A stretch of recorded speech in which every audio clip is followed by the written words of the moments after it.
Okay, so I I have realized that I am not able to complete what I would like to say. So I had another lesson which you have not to follow, but can be interesting about hydrodynamics and cellular automata.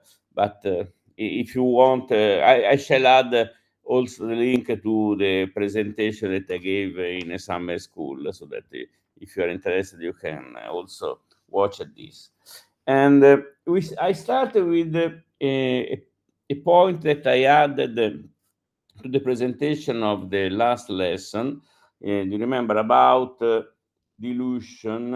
I mean, when you mix um, a rule with, say, another one, or with the zero, actually, or with identity, like in this case. So you can, instead of having a fully stochastic CA, for instance, you can interpolate among two rules by adding, say, a probabilistic choice of the rule.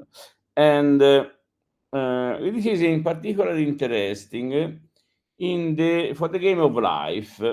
In the, I don't remember, in the 80s, it appeared a paper, if I remember well, by Bach and others, saying that maybe life is the first example of a self-organized critical system. This was quite fashionable in the 80s. We have seen that at the critical point, for instance, in the Ising model, we have a power law behavior of several observables. In particular, for instance, the density decreases to zero as a power law. Now, if you perform simulations, this has been done. I shall add clearly the model to the shared directory. This is a 100 by 100 system.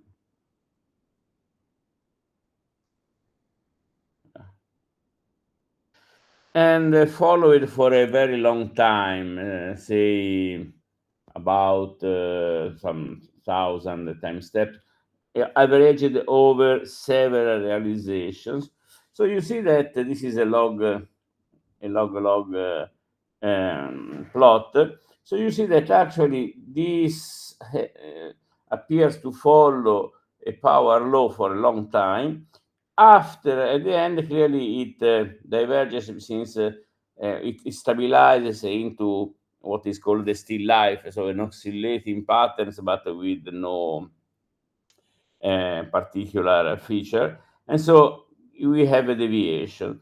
So in a paper, they tried to dilute, or to mix the life with other rules. So you see that this is life, which gives one if it has three neighbors and the central cell is dead, or two or three neighbors and the central cell is living. So they added these two probabilities. So PD is the probability of having one if the central cell is dead and it has two neighbors, and the PL is the probability of having one if the central cell is two and the central cell is living and there are two neighbors. So life is PD equal to 0 and PL equal to 1. And so actually they performed several simulations. They found this critical line here that appears to go to the game of life. The game of life is clearly the deterministic corner of this square. So you see PD equal to 0 and PL equal to 1. But actually, if you zoom here, this is this zoom, and this is this zoom, you see that actually the critical line finish at a finite distance from the game of life. So actually, game of life is near, but not exactly on the critical line. And indeed, if you perform computation of several types, you see deviations that becomes less and less until they go to a straight line when you go from life to the critical value. And for instance, this is the plot going around this corner. So here, this is PD equal to 0, so it is this part up to here. And then they go around and they continue with PL equal to 1. And you see that there are essentially, here essentially goes to 0, and here, which is this line, or the vice versa, is going to have this jump here at the game of life. And okay, so this is an interesting point. We shall meet again the game of life, the self-organizing criticality in this lesson when we speak about the Backtang-Wiesenfeld model. Okay, so I switch to the other presentation, which is this one.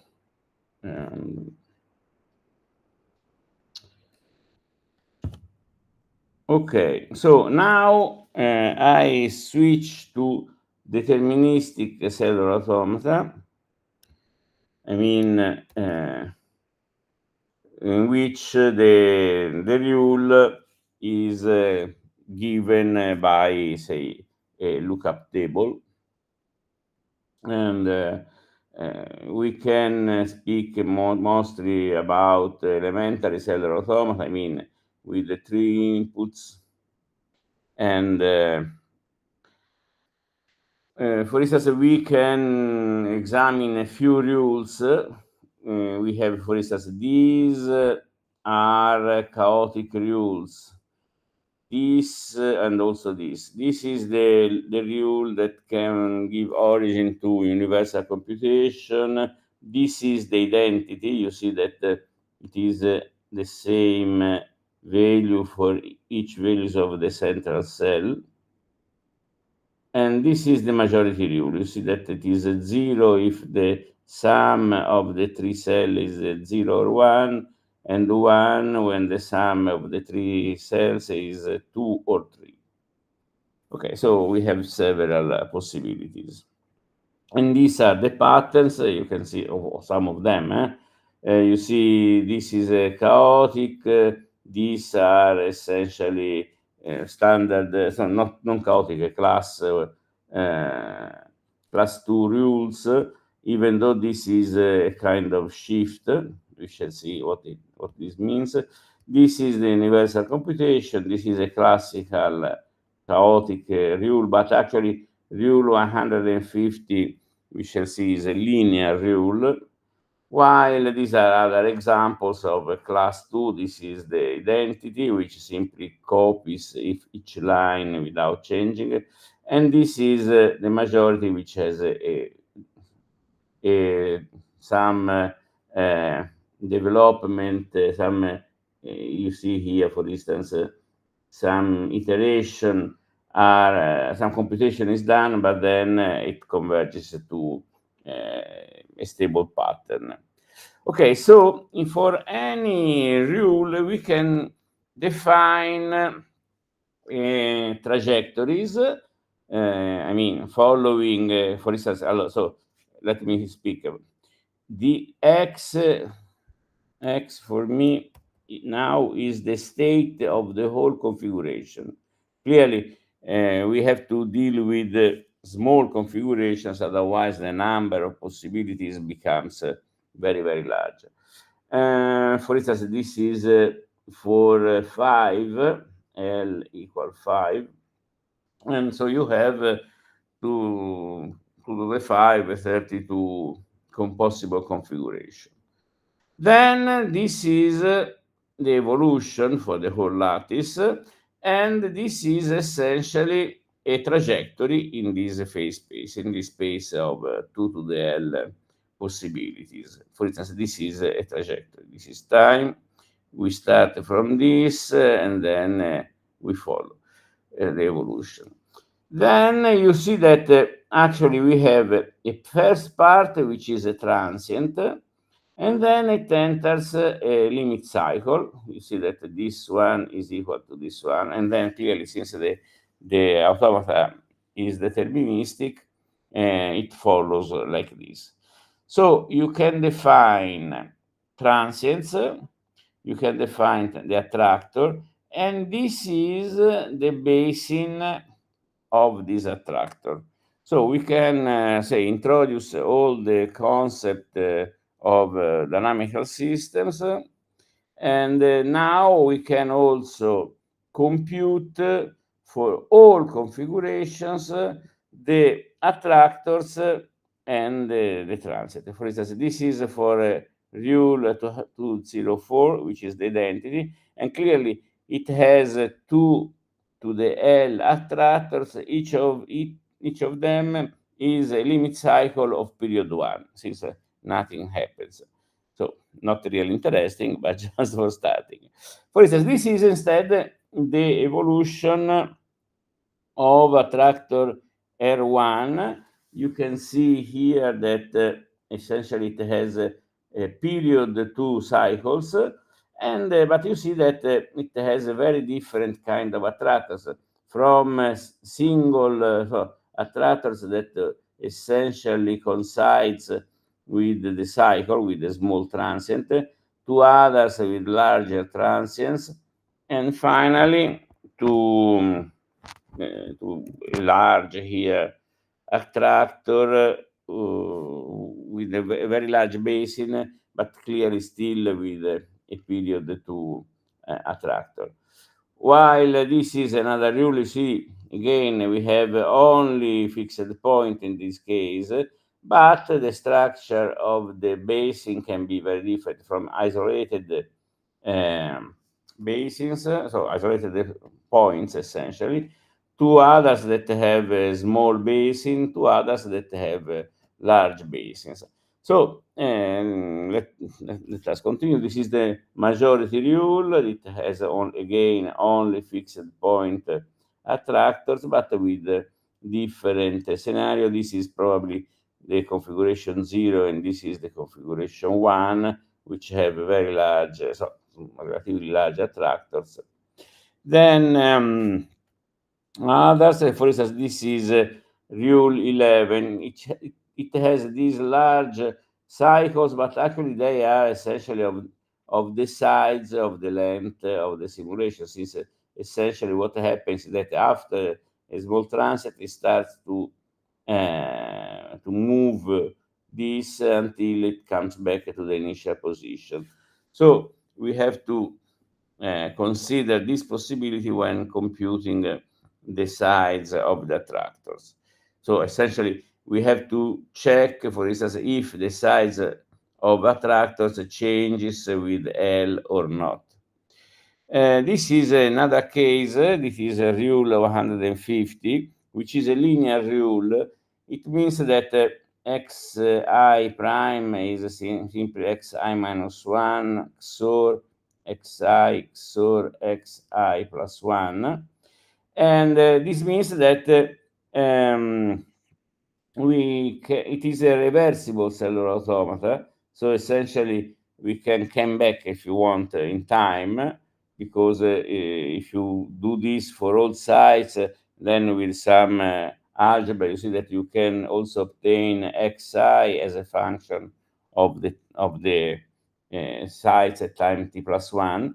And so the basin is only composed by circles, by limit cycles, or fixed point. These are essentially 0, 0, 0, and 1, 1, 1, 1. Actually, yes, it should be like this. All the others are limit cycles of the same size. Then we have a more complex um, rule 30. Rule 30 has been proposed also as a random number generator, since it is very sensible to the changes here. Also, all chaotic rules are sensible, but they generate, for instance, rule 150 is not a good random number generator, since it has these patterns, and moreover, it can be computed, it can be forecasted easily, while this rule is not so easy to forecast. And you see that it has a large basis, and one of these with a very large attractor. Clearly, again, we have this fixed point, which is probably the configuration 0000. Then another chaotic rule with a lot of fixed point and the small cycle attractors, even though the spreading, the difference can spread again along all the lattice. This is the 110 rule, and you see that again it has a structure, but not so different from rule 30. Okay, now I would like to reintroduce a kind of noise, but in this case it is a vanishing noise. What does it mean? Is that clearly this is a kind of stochastic cellular automata, but really in the limit where the probability of not following the rule is very, very small. Clearly, if the noise is very, very small, you can assume that there is one, say, modification, and then for a long time the automata follows the deterministic rule. For instance, this is a model. It is called the Backtang-Wiesenfeld or BTW model, which has been proposed as a sand pile model or a earthquake model. So in each site, you assume this is essentially a model in which you have a fail, modeled as, say, a chain of no, oops, here, a chain of blocks connected by springs, which are slowly driven, and they say kind of brushes, and they have also some moving threshold with respect to a fixed background. So if you increase the strength, at a certain point, this moves for a bit, and then it increases the energy of the spring, and after some small movement, now also the second can move, increases the strength of the spring, and after a long time, you may have avalanches where, for some reason, for some points, all these move. Clearly, you can also keep this fixed and have the background that moves slowly, and then you have essentially the same behavior. Now, this can be simplified and generalized, assuming that in each point here you have a stress which can go from 0 to, say, up to 7. But if the stress is greater than 4, the site relaxes 1 grain of stress or 1 grain of sand to the neighbors. And so it maybe suppose that it is also 8 can be. It is, say, 6. Then it releases, no, 8, not 7, okay. It releases 1 grain of stress to all neighbors, so it passes to 2, and say the neighbor can pass from, say, 1 to 2. But some neighbor can pass, say, from 3 to 4, and then it again relaxes to neighbors, and so it may originate an avalanche like here. clearly at the end this avalanche goes to the border, and the border are considered fixed, so the energy is dissipated. But after sometimes, and then clearly when the system can go for a long time with avalanches, at a certain point it arrives to a stationary state. At that point, you add another seed. But you can consider that you can also add seeds very, very, very slowly in time. So it can stay, say, for a long time without any stress, and then at a certain point, you add the seed. So if you plot now the size of the avalanches, or also the time it needs to relax again to the standard value, and in a log-log plot, you see clearly a power law behavior here, which resembles the Gutenberg Richter law for the size of avalanches and for several other phenomena. Also, sea waves, the height of sea waves follows a power law, and so on. So these are all examples of what has been called the self-organized criticality. But they can be considered also examples of what happens when you have a vanishing noise. By vanishing, I mean that it really has to be in the limit that the probability of having a noise is going to zero. Because if this probability is less than zero, you have an exponential cut of your power law, because at a certain point it may happen that you have the position of another unit of say of energy when the avalanche is still going on, so you are triggering another avalanches, and so you are consuming the stress accumulated, so you are cutting the large avalanche q of this power law. So really, it is a probabilistic cellular automata, but really in the sense of p very, very, very near to zero, even though it is not just a deterministic system, since otherwise it simply goes to a stable state. So the idea of studying a vanishing noise now is that of saying what happens to this structure of attractors when I add a small noise. Because clearly you can assume also that if you are modeling a real physical system, sometimes defects or errors or so interaction with the environment happen. So you have to consider this possibility. And now, for instance, we can, in order not to study all these attractors one by one, we can define the entropy of the system. So suppose that you start with a random initial configuration, so many examples of random possible configuration, initial configuration, or you can generate all initial configuration and assume that each of them has a statistical weight 1 over 2 to the L. So essentially, this is a maximum entropy state, and clearly S is simply the log we can consider in base 2 of this probability times the probability. So you have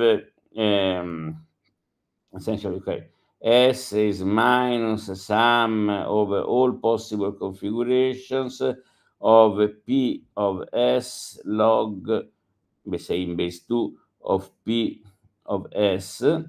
But now, so these are, all terms are the same. So we have 2 to the L terms times 2 to the minus L, so it goes times minus log of L. So it is essentially S is equal log L. This is the maximum entropy. The evolution, not for rule to 0, 4. So in this case, S after many times is equal to S0 because nothing changes. But for all the others, essentially, and not for one also for this rule, the entropy is equal to S0 since the automata is reversible. But for other rules, you have a say production of information or reduction of entropy due to the dynamics. So we can compute how the evolution changes the entropy. And now what happens when we add a vanishing noise? A vanishing noise means that we, let's suppose here, we start from, say, an initial configuration. We let the configuration enter the limit cycle because since we are going in the p equal to 0, we can assume that we are perturbing the configuration only when at long times, so only when it is entered into the limit cycle. Now, what happens if I perturb this? Clearly, it can just jump to another configuration which is part of the same attractor or simply on another configuration in the limit cycle. So it can stay into the same attractor, or it can jump to a configuration which is part of another attractor. So if I number attractors, say attractor number 1, 2, 3, 4, 5, 6, 7, etc., I can define a probability P or say tau Ej of going from I to attractor I to attractor J. Clearly, it can also happen that you have also the opposite probability. So this is, for instance, a tau, summing over all possibilities tau 6 to 7, and this is tau, no, sorry, this is tau 7 to 6, and this is tau 6 to 7. So essentially, you can define a Markov process that connects rules together. For instance, this is particularly interesting, for instance, for rule 232, which is a majority rule. Clearly, it starts and is trapped after a short evolution into some fixed point. But if I add a small noise, then the boundary can perform a kind of random motion because clearly, if I perturb something inside an homogeneous cluster, nothing happens. It is reabsorbed just one time. But on the boundary, it may happen that the boundaries perform a kind of random motion. And if they met, they disappear. This whole cluster disappears. So essentially, you have a merging of these patches. At the end, you only end to configuration 0, 0, 0 or 1, 1, 1, 1. So these two. So in this case, you have absorbing state in this induced the Markov process of connecting attractors. And so we can now have a look at what happens. These are all rules. So for L equal to 17, this means 2 to the 17 configuration, which is about some so 60, so 10 to the 10 is about 1000, 10 to the 7 is 64, 128, so it is about 128,000 configuration. And so essentially we have here the rule, they are all the 88 minimal rules. this is the number of attractors. Clearly, rule 0 has just one attractor, while rule 204, it has this, this is the number essentially of states, 2 to the 17. And others clearly have the revolution reduces the number of attractors. So we also have a rule, several rules. The number of attractors is less. For instance, I don't know, rule 30 has 7 attractors. Rule, so some of them have very few attractors, others are larger. For instance, Euro 150 has 8,000 attractors. Now, this is the entropy computed on this with respect to the maximum entropy, and this is the entropy with noise. So, for instance, for rule 150, we have already seen that the entropy has to be 1. It is a maximum entropy. The same for rule 204. While, for instance, clearly for rule 0, entropy 0, it has just one configuration. And so you can see that the entropy, it is in general between 0 and 1, and unless for some special rules, but all of them have a lower than entropy with respect to the initial one, as 0 is 1 essentially in this renormalization. So you see that most of rules produce information due to the revolution.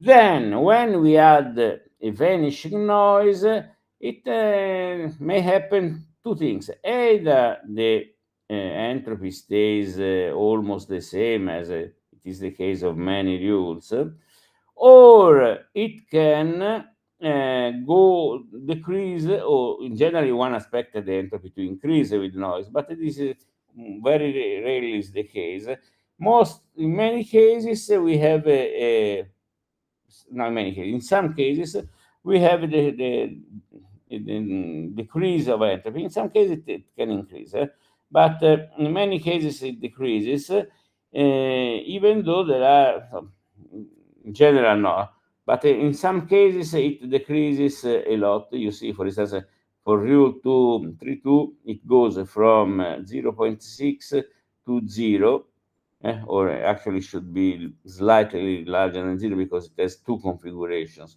but essentially it is 0, while this is truncated at a given precision.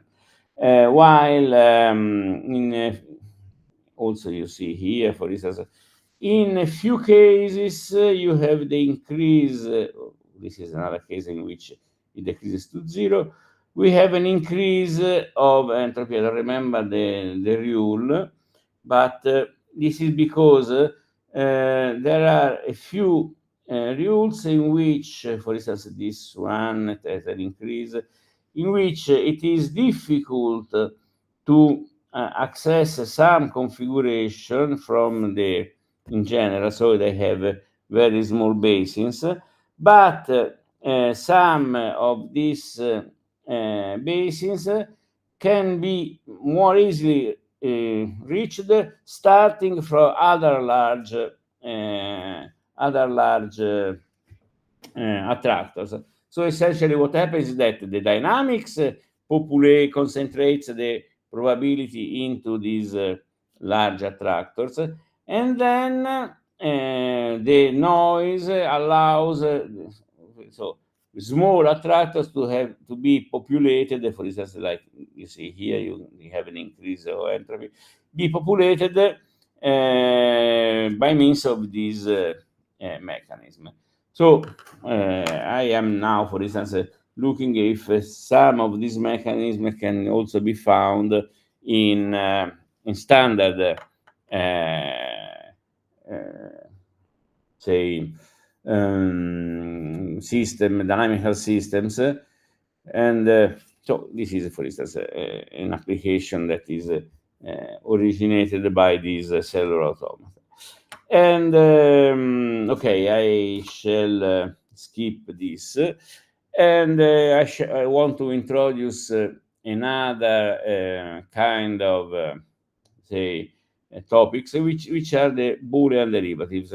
Essentially, I am trying to port to the world of cellular automata the concepts, say attractors, transients, and also we shall see indicators like Lyapunov exponents that are generally defined for standard dynamical systems.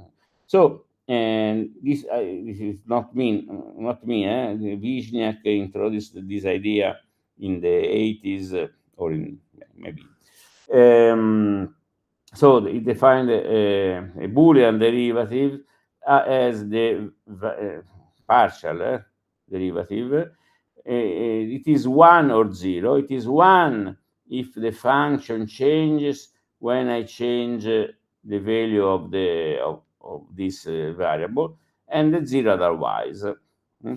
So it can be also expressed in this way. And clearly you can see that actually it works. It follows several rules of derivatives. For instance, if f of x is a times x, clearly also a has to be Boolean, but you can assume that it is some unknown value. Then if you perform this, it has ax XOR a times x XOR 1, you develop and you see that it is a. So it is like the standard rule for derivatives. If f of x is a constant, the derivative is 0, and then you can also increase the order of derivatives. Clearly, if what happens is that when you perform a derivative with respect to this variable disappears from the expression, and so you cannot have a second order derivative with respect to the same variable, but you can have a derivative with respect to other variables. And okay, so we can, in order to find a simple expressions, we are in general interested in the derivatives with respect to 0, and so we can indicate in this with this notation the derivative with respect to the variables that appear here with a 1. So for instance, this is the derivative with respect to x in 0. And clearly the null derivative is just the function in 0. And with this, we can write down a kind of Maclaurin development, which is also called ring sum expansion. So it is like the standard Taylor development of a function with respect to 0. So this is the value of the function in 0, so the first derivative times x, the first derivative to the middle one y, the first derivative with respect to the third variable times z, then the second order derivatives, and then the third order derivatives. And this is an exact development. And so clearly on the opposite side, if you write down the ring sum expansion of a function, you essentially are finding the derivatives, but you have just to see what variables appear here. For instance, this is the linear rule, and now you see that it has all first derivatives equal to 1 and all other derivatives equal to 0. And this is the identity rule, so it has only, actually, this is y, not x.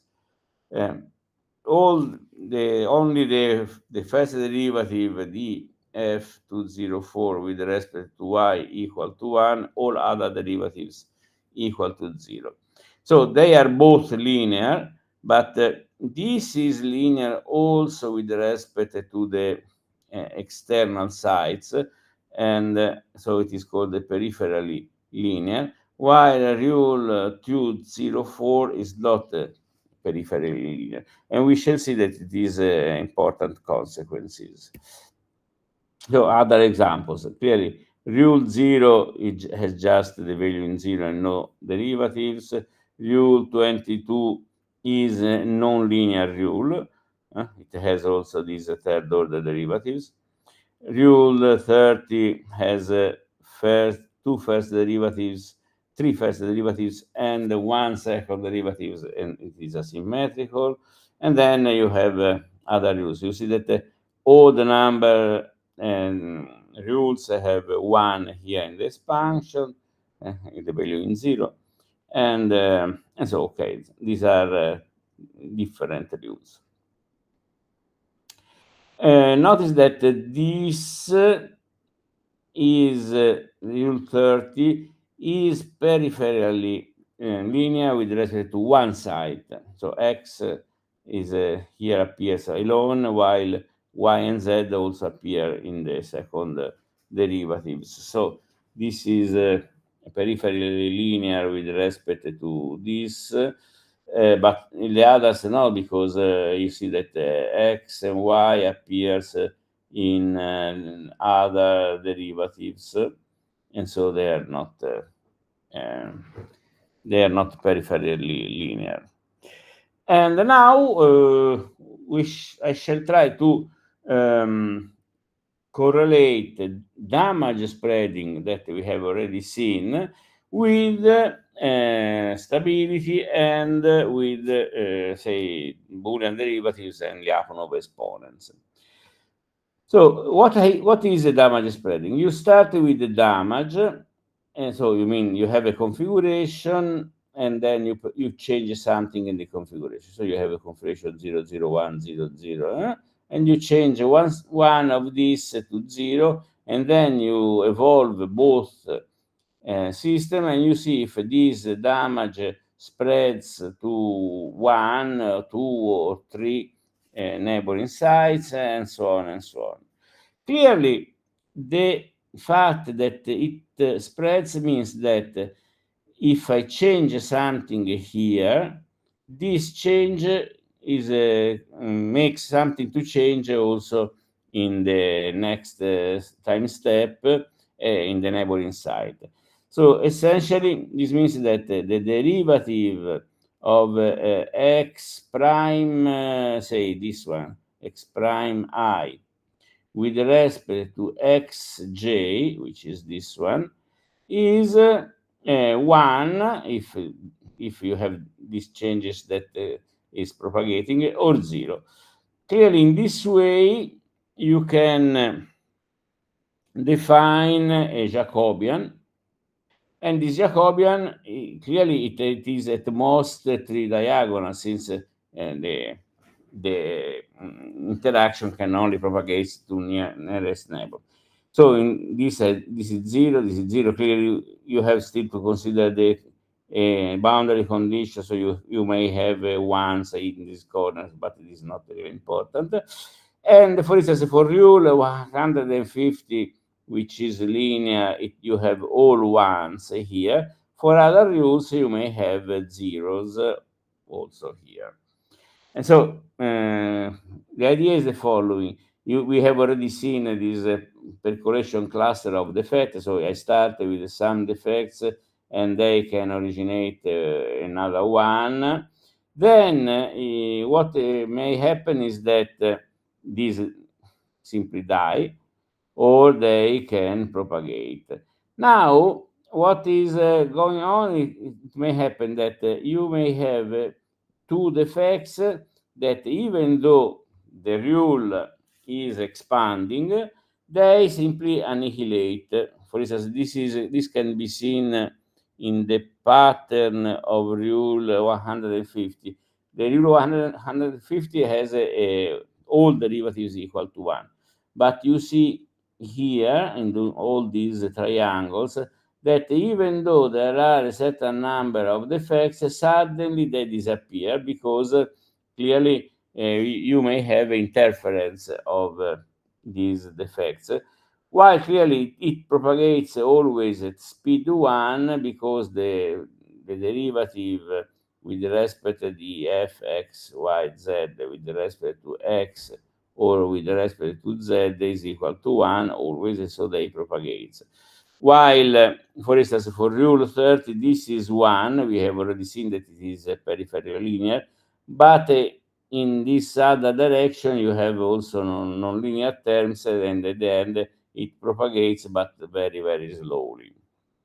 This is also, you see, it is not exactly 1 because the nonlinear terms makes, so you see here, for instance, the nonlinear terms makes it to sometimes not to propagate at full speed. Okay, so in the spirit of the Lyapunov exponent of continuous dynamical system, you remember, no?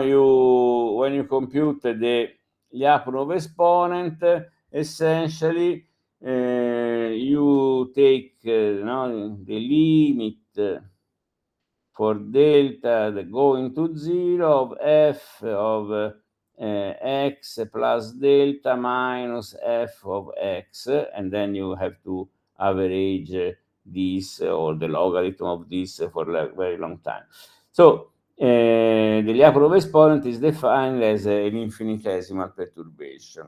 Clearly, in cellular automata, you cannot have infinitesimal perturbation, but you can reduce the perturbation to 1.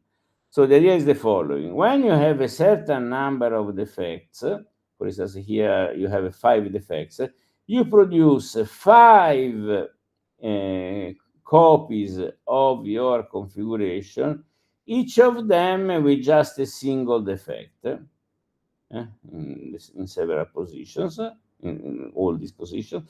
Then you let them evolve, and then again, if they produce more than one defect, you duplicate or replicate the configuration, at least the idea. And you may see that this is essentially the same as replacing the computation with the Jacobian. So the Jacobian is a three-diagonal matrix with zeros or 1 on the three-diagonal. You should multiply this. This depends on x, as usual. It is a function of x. You should multiply it with, say, the defect delta, and then when you perform this multiplication, you should use the XOR in order to make the sum.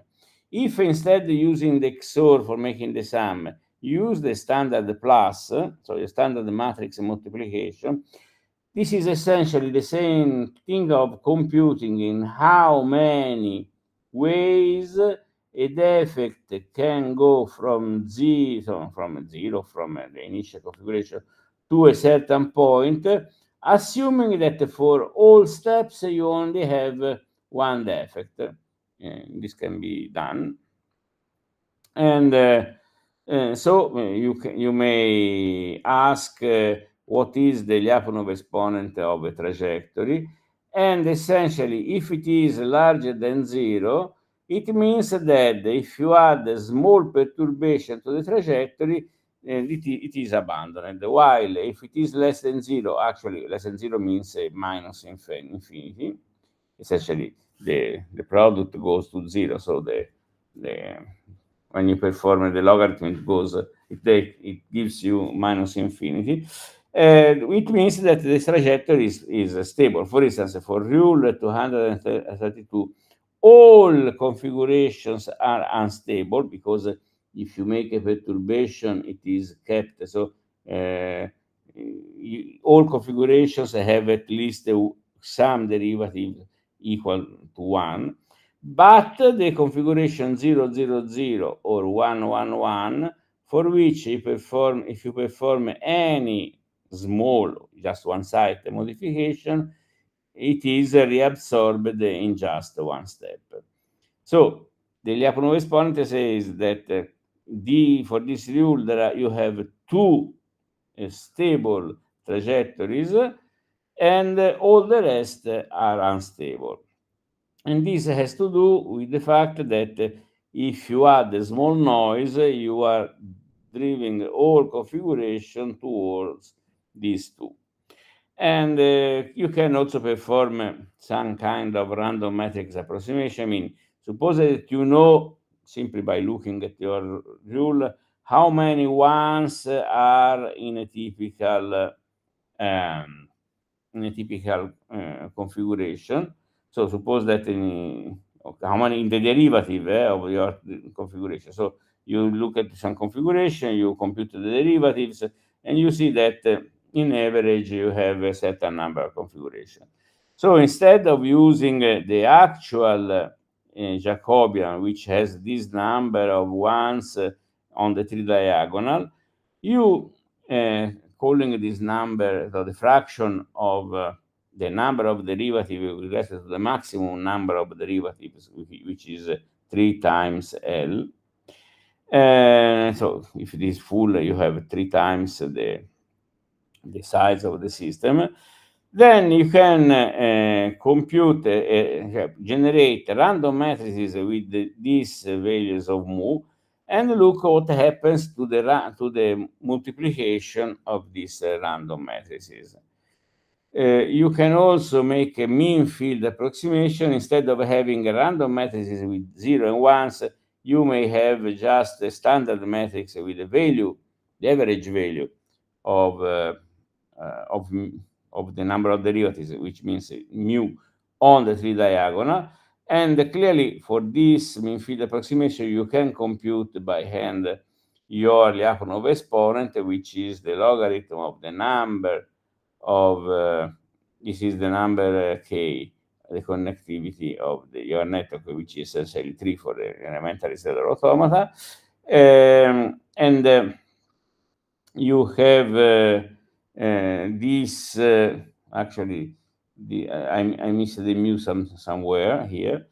This should be k mu, the logarithm of k mu, and clearly this is in general larger than the actual Lyapunov exponent, because it implies a small propagation mu in all three directions, while in standard Lyapunov exponent you have sometimes where the propagation breaks down and only a few paths survives.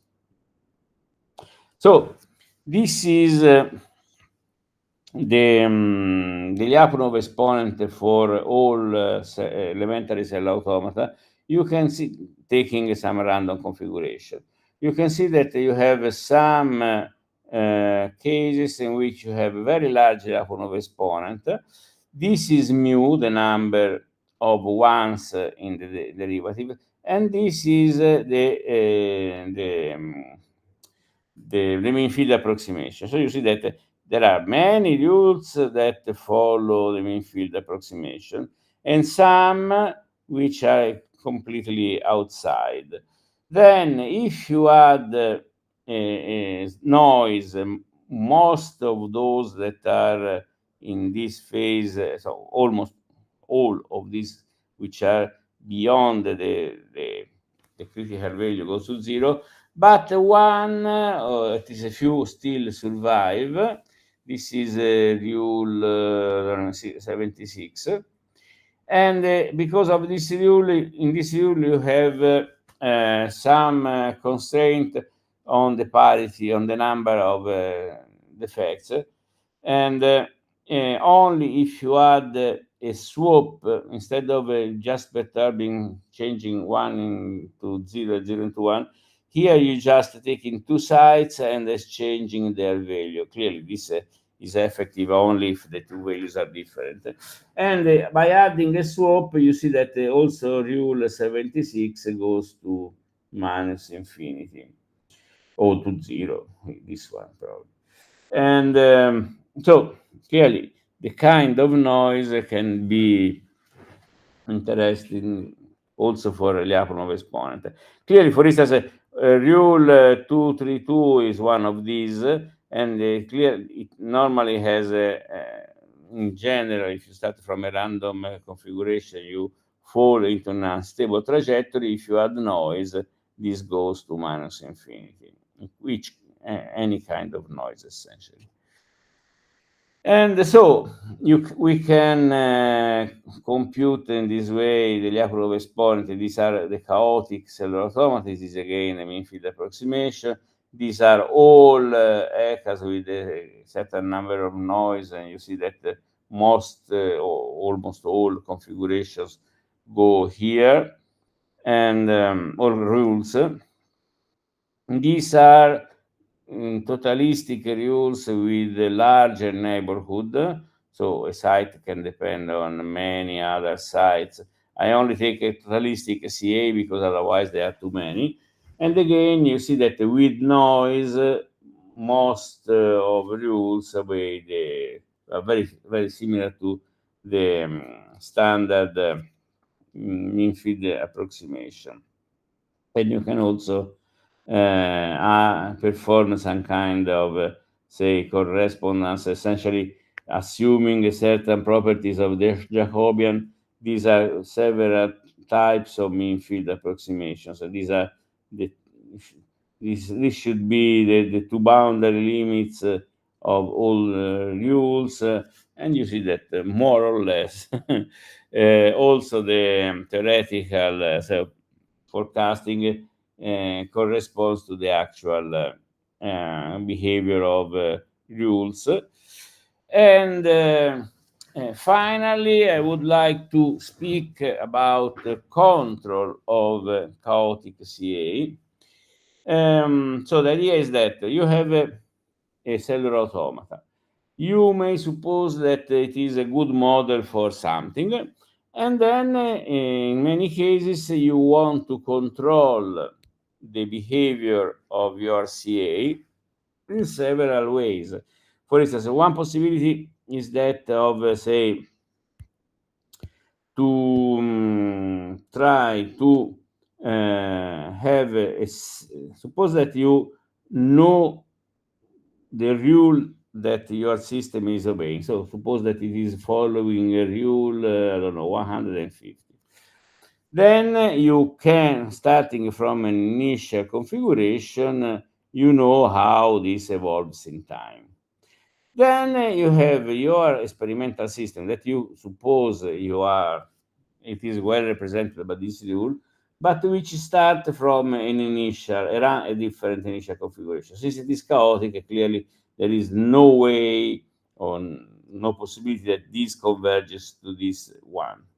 Then the idea is that if you now try to choose a certain number of sites of this and impose these values to the same site of the other, you may wonder if at a certain point the two systems synchronizes so that you are essentially using synchronization, pinching synchronization to drive this to this one. And so you may ask how much how is it is related to Lyapunov exponent and how much strength you have to impose on the following system. And okay, so there are several approaches, but the idea is that clearly you can also try to find the optimal choice of sites, but this would imply to consider all possibilities, which is very heavy. The idea is that, okay, suppose that you have some local information. For instance, the, the in your rule, you know how many derivatives are positive locally. So the local information about say, the Jacobian. And you can apply the pinching synchronization, the control, first of all, blindly with a given probability, which is the standard synchronization, or with the probability P, which is proportional to the first order derivatives. I mean, the idea is that should I, suppose this is your system, and you see that there are some zones in which the number of derivatives, it means the number of possibilities that a given damage for which a given damage can spread, is say 0.1, while in other zones it is 0.8. It is better to concentrate the synchronization here or here. So essentially we have the probability inversely proportional to the number of first order derivatives or proportional to the first order derivatives. Clearly, for linear rule, you have no difference.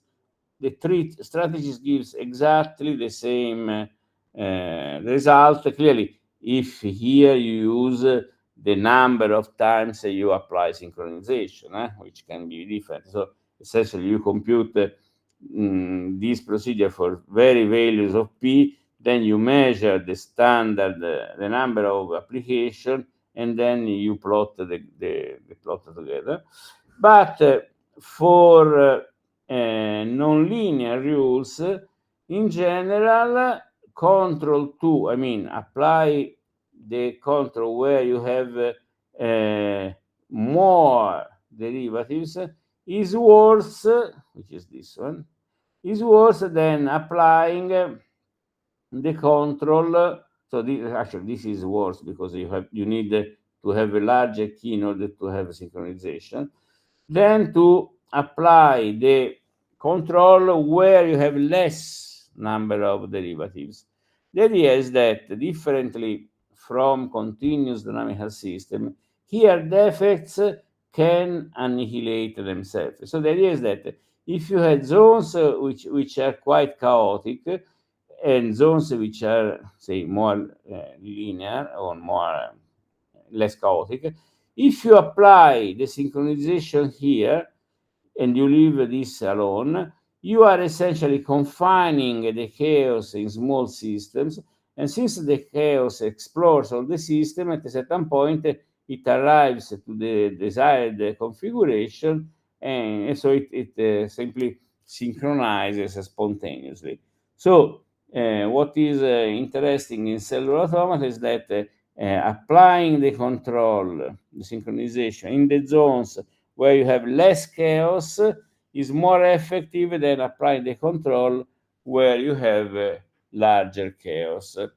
And we have already seen that there are also continuous systems that exhibit kind of behavior similar to that of cellular automata. So this kind of control could be, in principle, be applied also to these stable chaotic systems.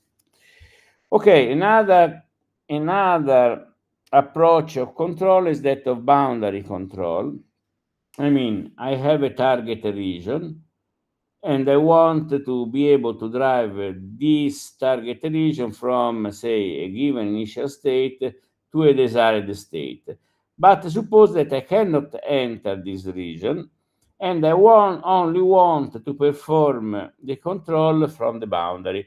For instance, this kind of approach has been used, say, in industrial processes. You have something, for instance, a reaction or a process. You don't want to enter into the process, but you want to set up the boundary conditions so that, say, for instance, the temperature inside your system or other kind of process stays uniform or with a desired pattern. And clearly, for continuous system, you can rely on derivatives, on, say, minimal control, but for cellular automata, which are highly nonlinear, it is quite different. Another first consideration is that instead of acting on the boundary, you can also think of acting on the initial configuration, since this boundary can be influenced by the initial configuration. Then clearly, for instance, if I need this one, I have to add other sites. And so which is from the point of view of theoretical analysis simple, you may ask if it is possible to have to drive a central region into the desired state by changing the boundaries in the initial configuration instead of changing the boundaries during the evolution. They are you can prove analytically that they are essentially the same, but this is clearly a bit simple to be analyzed. And another thing that you can tell is, okay, suppose that for all configurations that are in the target region, I compute the transitions from this to any other configuration induced by the change in the boundary. So suppose 0, 0, 1, 0 can go to 1, 0, I don't know, 0, 1 if I put here 1, 1. Or it can go to 0, 0, 0, 1 if I put a 0 and a 1. Or it can go, etc. etc. So you by changing these values, you can have, let's say, from nothing, stays always there, to other possibilities. So if you perform this for all configurations and all configuration, you have a matrix in which you have you may have you have a certain number of ones where you have this connection. For instance, if nothing changes for all possibilities, this configuration goes always to this, so you have a 4 here. Because for all 4 possible configurations of neighbors, you have, I don't know, 0, 0, 0 that goes to 0, 0, 0. Or you may have, say, in other cases, 4 ones, if one configuration goes to different configurations according to these changes. Or you may have a 2, 1, 1, or 2, 2. You may have several different numbers. And in some sense, this is a kind of connection matrix, which is also related to a kind of Markov matrix that gives you the possibility of moving from one configuration to another one. And what happens now, if you take, let's call this matrix M.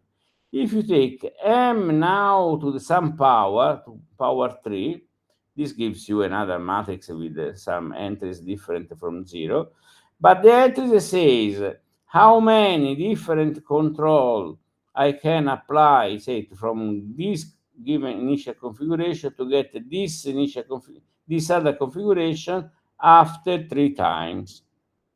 And so in this way, you may ask, is there a power m such that m to the power m is different from 0 for all possible pairs or for a certain number of pairs?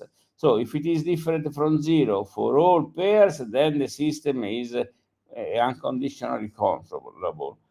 If this is happens only for, say, 10% of configuration, clearly you have a small possibility of driving your system. Clearly, if it is 0, it means that so essentially almost 0, you mean you cannot drive the system anywhere. If it is, I don't know, about 50 or 80%, it means that you have a good chance of driving the configuration.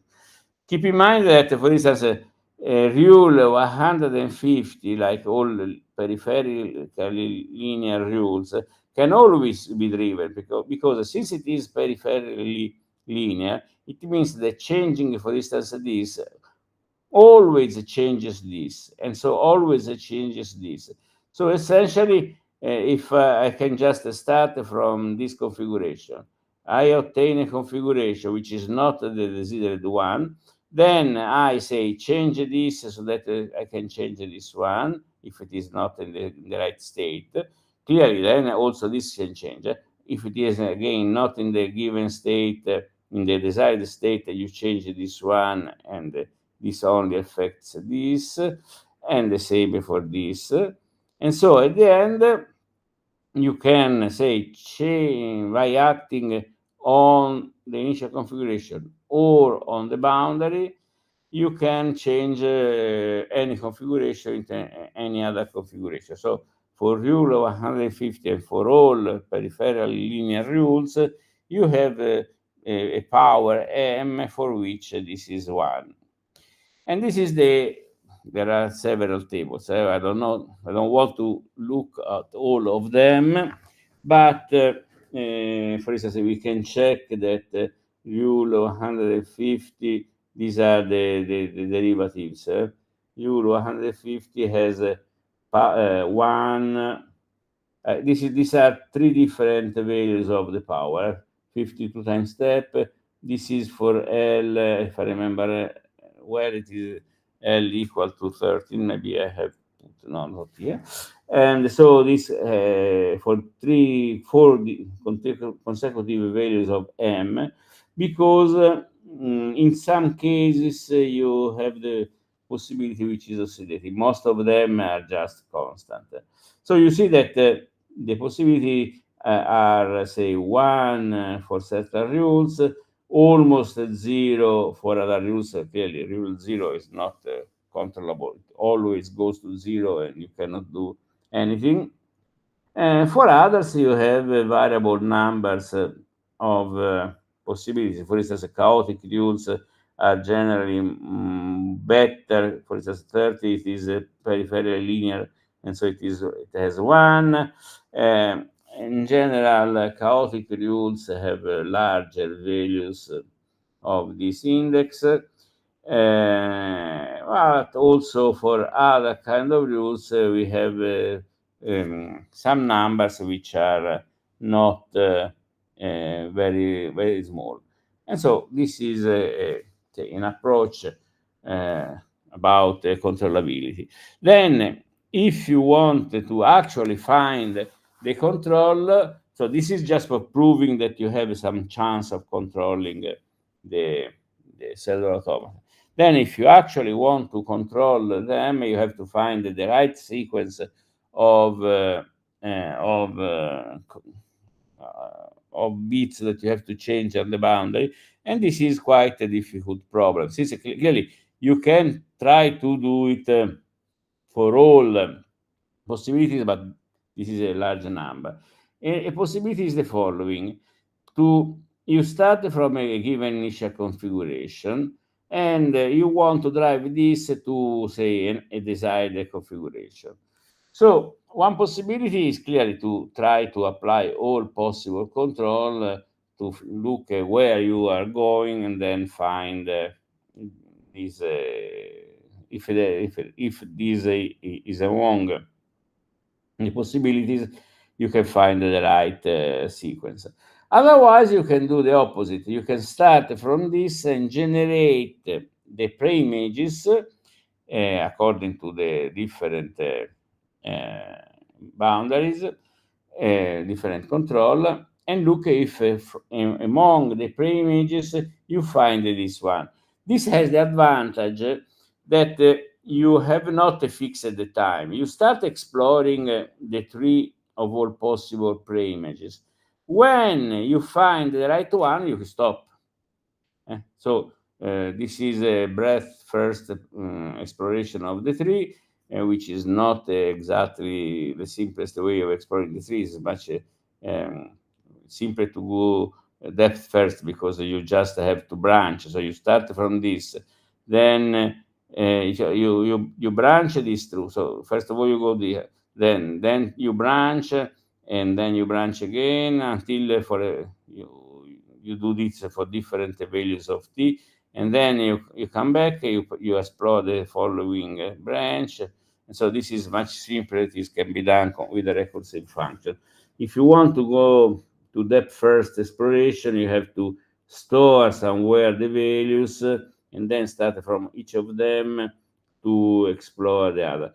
But since the tree is growing, what you can also do a depth first exploration for several values of t, which is essentially the same cost of doing the depth first exploration. Now you can also explore the fact that peripherally linear rules can be um, inverted, so you can transport this here, and you see that in this way, given the first two sides of the target configuration, you can compute the preimages. For each of the preimages, you can compute the following site. And so this is an algorithm that we can say illustrate here. Suppose that you are starting from this configuration 0 1.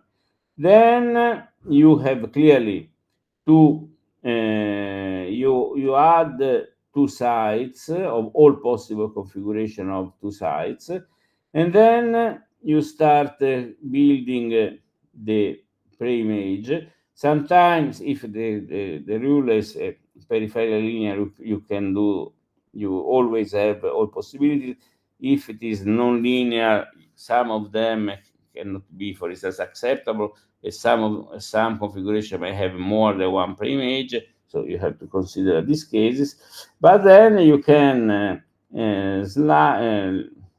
construct all possible preimages and all possible controls, and at a certain point, if you find the right the configuration that you are using a starting configuration, you can stop. You have found the control sequence that brings from this initial configuration to a given target configuration.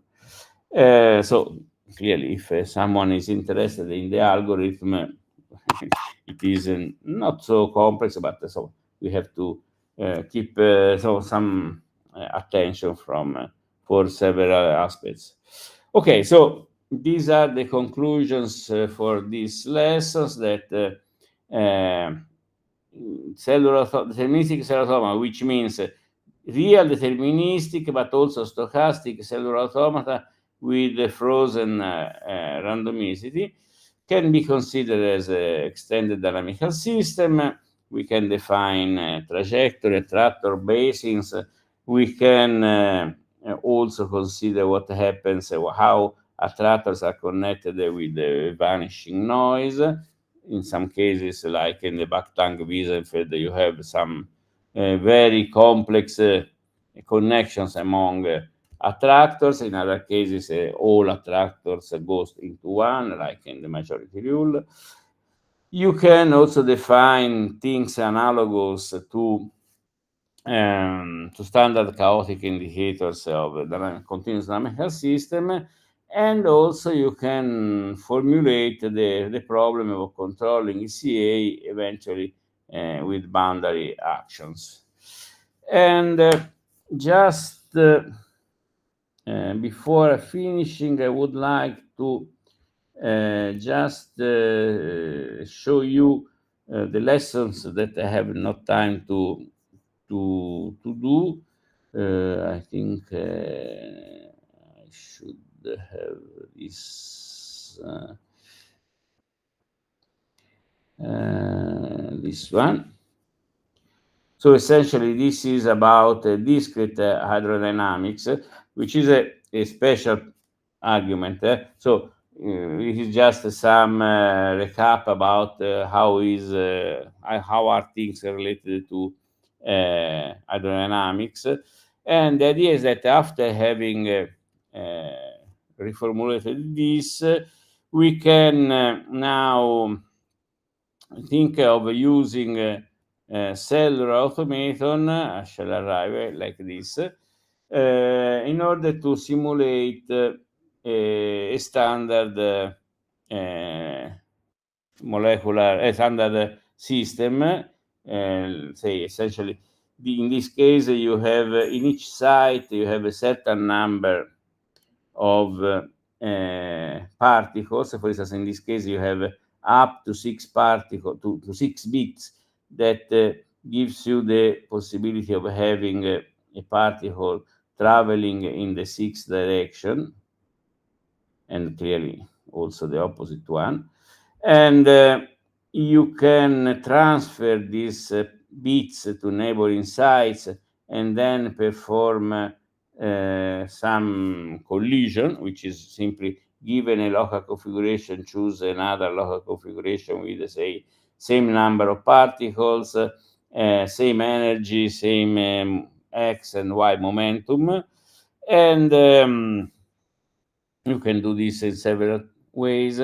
And actually, what happens is that these systems show, when clearly averaged over several sites or several realizations, show the standard aerodynamic behavior. But since they are completely discrete and exact, they are stable, so you can perform, say, very, very long simulations, and they are stable. Or you can compute the entropy of the system, for instance, prove all the theorems that we use or the assumptions that we use in statistical mechanics.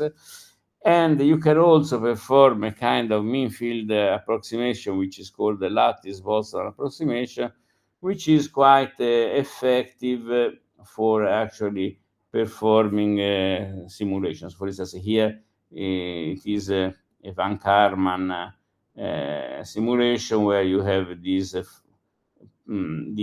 vortices at the end of an obstacle here, and after sometimes these detach, and so you can perform this kind of simulations with also these systems. So this is also an interesting point, but I have no time, and I think it is better to stop here.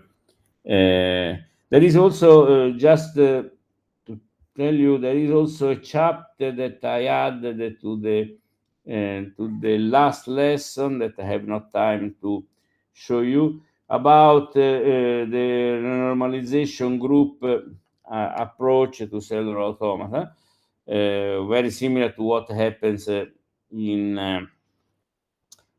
instance, in the easy model. The easy model, there is a nice, let me show you as a final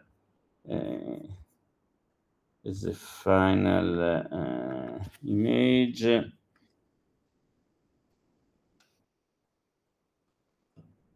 So if you take the easing system slightly less, with the temperature slightly less than the critical temperature, slightly larger than the typical temperature, or exactly the typical temperature, and you perform coarse graining, you see that below the critical temperature you are going into the state essentially of low temperature. So the temperature is like decreasing, because this is a typical pattern, very low temperature. While above the critical temperature, you have a coarse graining that goes like it had an infinite temperature. Exactly at the critical state, you stay there. And so this is a way of, say, identifying the critical state as a self-similar state, and you can perform the same kind of analysis also, for instance, in this case, for the Mann-Kinzel model.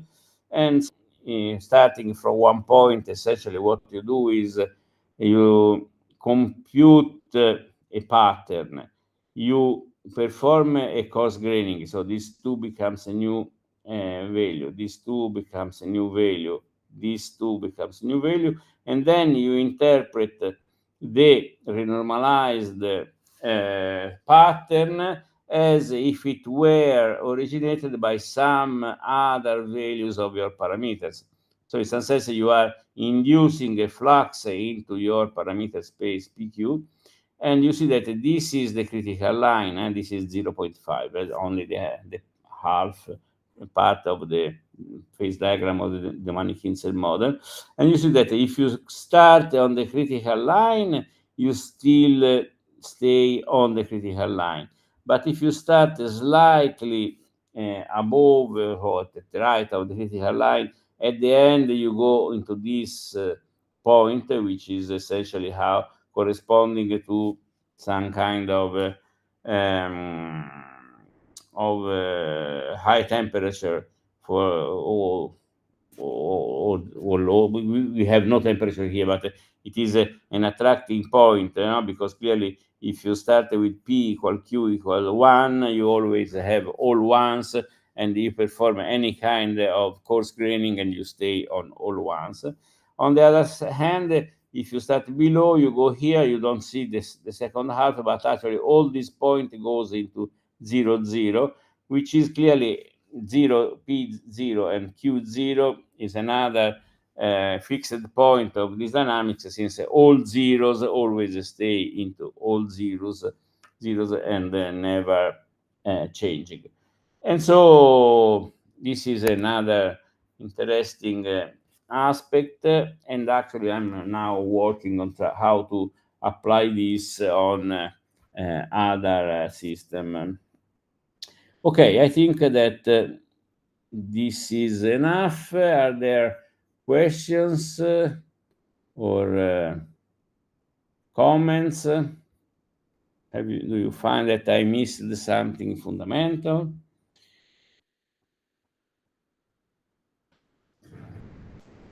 Okay, if you are satisfied, I can stop the recording.